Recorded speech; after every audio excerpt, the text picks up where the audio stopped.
Nanjing, a city that was never part of our plan. But as we near our end on our 30-day stretch across China, we decided to give this historic city a chance. We've spent the last 3 weeks diving deep into China's rich culture, landscape, and food. And now we've arrived in a place that once stood as the capital of dynasties. Nanjing is a city of contrast. Ancient walls, sacred tombs, and stunning temples, but also a fast-moving modern energy. Today, we're diving straight into its history, culture, and of course, incredible food. With just a 2-hour fast train away from Shanghai, let's find out and see if Nanjing is really worth the stop. Good morning, beautiful people. We have made it to our next stop, the city of Nanjing. Our first stop is the new Shushan Cultural Center. Apparently, it is one sight to see that will blow your mind no matter what. So, we are starting with this, and then we'll make our way north and explore the rest of the city throughout the day. We've made it here fairly early because from what we were told or what we saw online, there is a sort of dancing presentation or show happening, and it seems to happen only twice a day, at 10:30 a.m. and 3 p.m. So obviously we wanted to make the most of the day, so we thought we'd go for the 10:30. It is now 9:45, so we still have 45 minutes, but it's a huge complex. But we gotta find a way to go up the mountain. 2 tickets. So it is definitely not the cheapest attraction. We spent 160 yuan per person for a ticket. It is by far the most expensive entrance we've spent in our whole month in China so far. So as mentioned, the complex is really big. And at the entrance here, there is a bus, and it's an extra fee on top of the ticket. So we're obviously gonna walk it and see if we can make it. We have about 35 minutes to get there. It's about 2.5K by the sound of that map there, which sounds like a crazy long distance. It is very pretty as you walk in, because the park here is very well laid out. But we have a place to be in about half an hour, so we'll maybe appreciate the beauty on the way back. We have made it. Whoa. I did not expect this. Wow. Oh my god. So It is quite the structure. now one thing about the structure, and it actually leads to why the whole structure is there in the first place, is apparently a relic of the skull of one of the Buddhas. I don't know if this is the right way to say it. I don't mean to offend anyone, but I think there was multiple Buddhas. but there was a relic found, and a piece of his skull was found. And only once a year do they take it out to showcase it to the public. But the structure's construction idea was that it would resemble the crane or the skull of that Buddha. Kinda does. And basically we are going, I guess, into his brain, and as appreciating the beauty of it inside. It is very impressive. It's nothing like what we've seen in China so far. It's so different, and it's pretty magnificent. Oh, everyone's filming. The show must have started. Oh yeah, show is on. Oh. We just made it.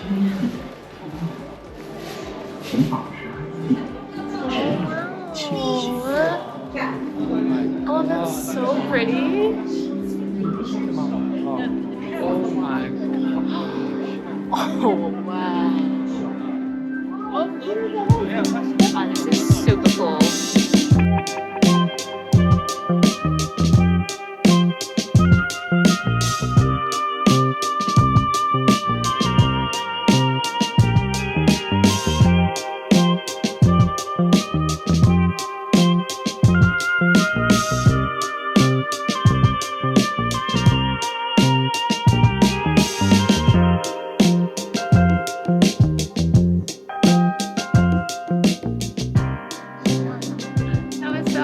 It's a giant lotus. Oh my gosh, that was so worth running up that hill for. I was like struggling, but that was an incredible performance, and it's our first like cultural performance that we've seen in China. So we made it right on time. It was a very cool show. It was amazing. Definitely worth coming here at 10:30 for the show. That was really cool. If you're not in a rush, come either early if you want to walk, because the garden is magnificent, or if you want to spend a bit more, take the bus. It will take you up here. Ooh, now that I'm removed the layer because I was so hot, now I'm like cold with the cold sweat. Speaking of heat, Nanjing is actually what they call one of the four furnace of China, because it is one of the hottest place in summer in China, here in Nanjing. So this place where the structure was built on is on a place south of Nanjing, and it's a name called Two Ox Mountain. And the reason why is because apparently there's two mountains that looks like two bull horns of an ox. So that's where the name comes from. But more importantly, this used to be a mine, and they've sort of dug their way inside the mountain. And when they sort of purchased this to make this attraction that we have today, they actually spent $600 million. That's right, that's $600 million to build this whole structure. And there is another spot that we're going to now that is actually built 6 floors underground. Alright, well, there's an announcement in Chinese that we obviously don't understand, but everyone seems to be grabbing these shoe covers and putting them on. So we're just following the crowd. I wasn't that excited to run for the show, but I'm so glad we did because the show was actually very nice. So now I'm like excited to see what's down here. Oh my god. Oh how is this underground? holy. Oh my gosh. This is something, guys. There's a lot going on. Yeah. So many unknown colors. That ceiling, okay, we went down 5 floors. The 5 floors was just so that this room could have such a high ceiling. Yeah. Oh my gosh. The decorations in here are very beautiful though. Like the way that they've painted all of the walls and the colors that they've used are really unique. It's nothing like we've ever seen before. No. It's almost Hindu-esque mixed with Buddhism, like Thai and then Chinese style. Like those 3 styles mixed together. Very complex sort of design. Yeah.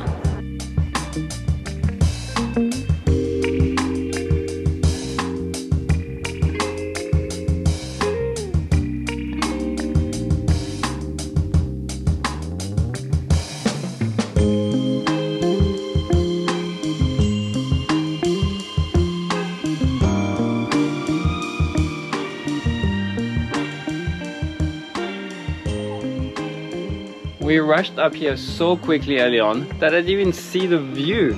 Just going inside the pagoda, and hopefully we can make it to the top, because even from here down below there's a spectacular view of the city, and I had no clue about it early on.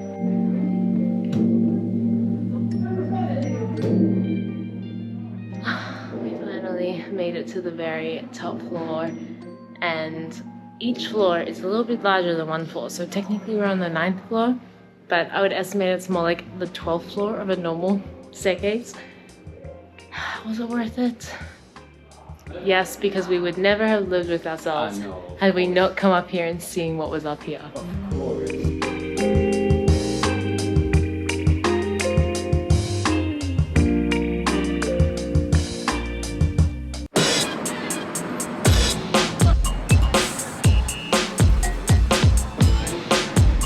Every time we come to a restaurant, we just come take photos of the menu and try to figure out what the stuff is. What?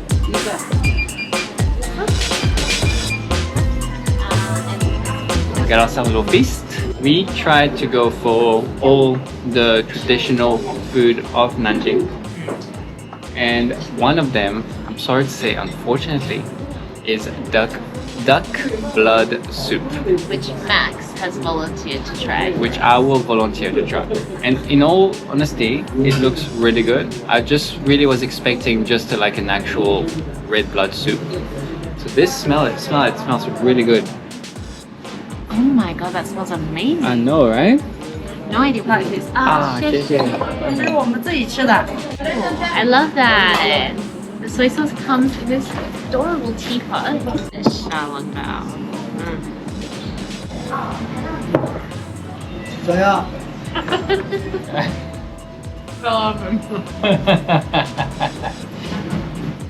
Okay, so as Jacqueline mentioned, I am volunteering myself. And I will try the duck blood soup. The look alone is very intense. I mean, I love the coriander on top, but broth is delicious, actually. But I mean, okay, I've got tofu here. Hold on, I'll get tofu with coriander. You're just gonna try all the easy bits. Now this was 15 yuan, so we didn't break the bank. We at least wanted to try it. Holy shit, this is spicy. Is it? Yeah. How's the duck? Really good. You'll like it.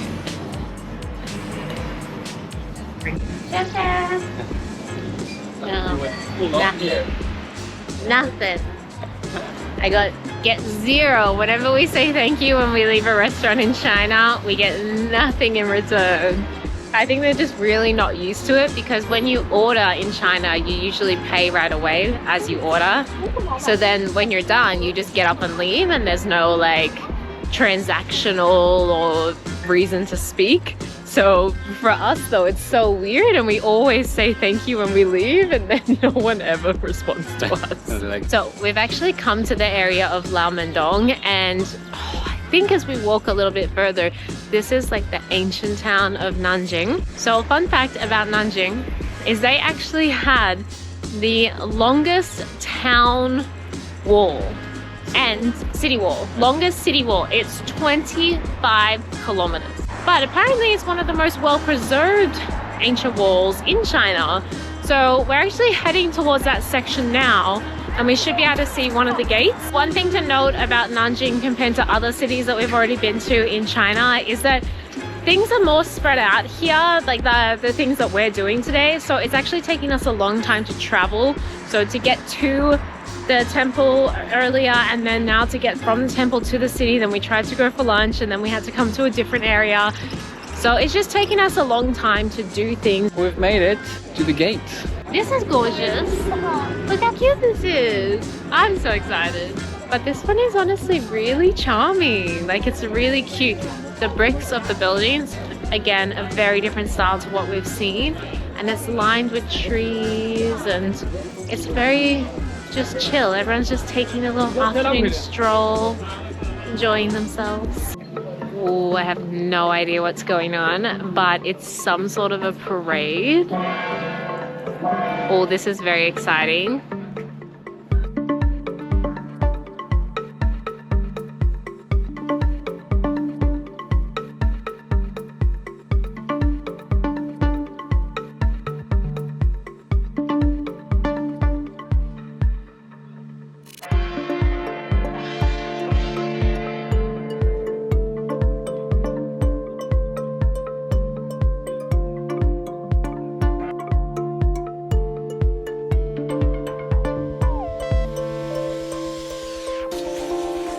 We're following them.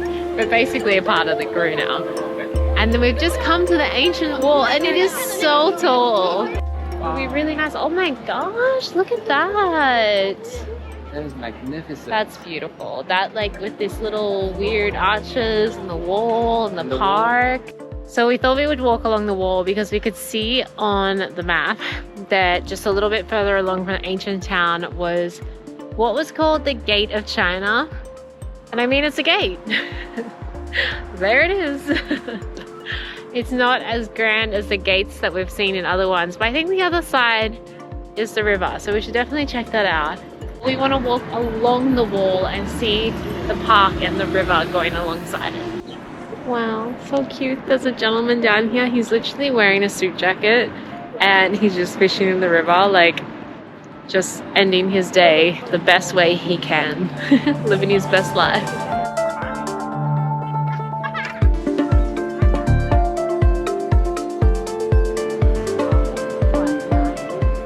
Okay, we've meandered our way towards the Shenhuai district.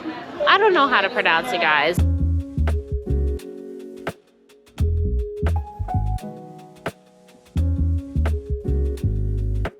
And then there's also a ferry or a boat ride of some sort that you can take in this scenic area.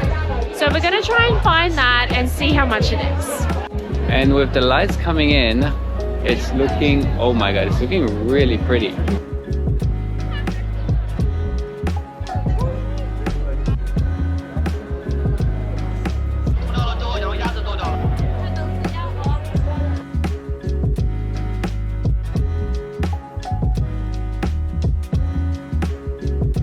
So this place is full on. They really have catered full for tourists. Now there is the ticket office for the ferries, so like the barge you can go up and down the river. And it's actually a lot more expensive than I thought it was, because it's not really like it's a fancy luxury boat, but it's 120 yuan and goes up to 140 for the night, which is, I guess, ultimately what you want to do with the lanterns and all that. But I mean, 140, and looking at the boat, it's not really like a comfortable seat. It's like a school bench seats, and you have just rows.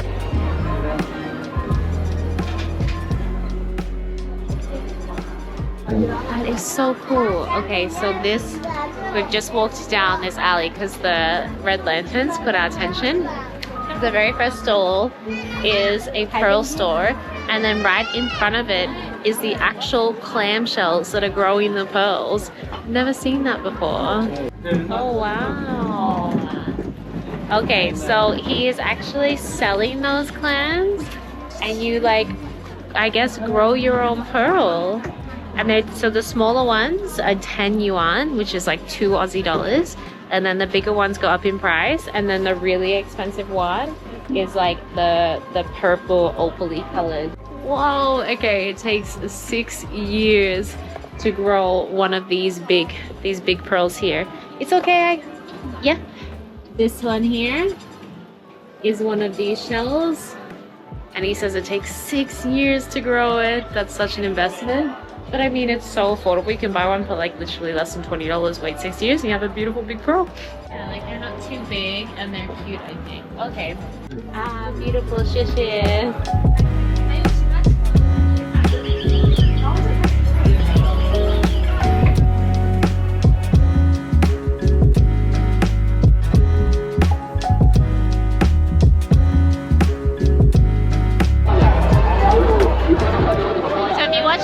Video in Shanghai, you saw that we actually did a food tour there, and we told our guide Emma that we were coming to Nanjing next, and she said Nanjing is known, there's a common saying about Nanjing, it said no duck will ever escape Nanjing because they eat them all.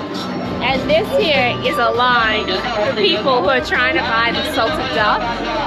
And it's going off, so I think maybe that saying might be true.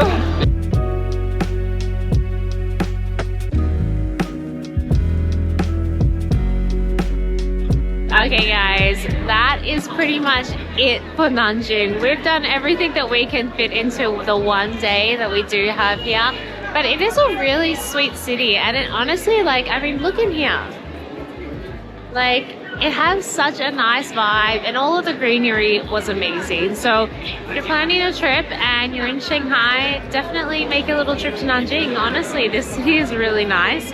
We hope you enjoyed watching this one. In the next one, we'll actually be heading to a new country right before we wrap up our trip in China. So if you are not yet subscribed, please make sure you do. Thank you guys so much for watching, and we'll see you in the next one. Bye!